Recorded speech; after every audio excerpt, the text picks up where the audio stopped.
Баршаңызға сәлем. Бүгін сіздермен өте дәмді 5-ақ минутта жасалынатын таңғы асқа сырнеке жасайтын боламыз. Видеоны соңына дейін қарап, менімен бірге жасаңыздар. Ал кеттік.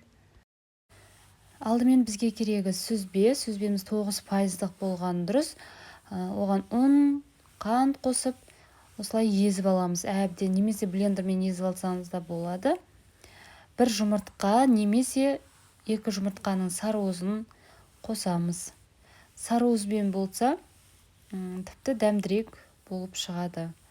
Осылай қолымызбен форма жасап, ұнға аунатып аламыз.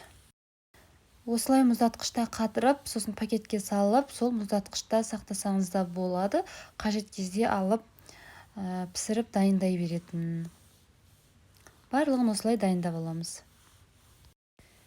Табамызға аздап май қойып, жай отта 2 жағын қуырып аламыз. Бетін жауып жасауды ұмытпаңыздар. Таңғы астарыңыз дәмді болсын. Сіздермен болған үмида, міндетті түрде жасап көріңіздер. Астарыңыз дәмді болсын.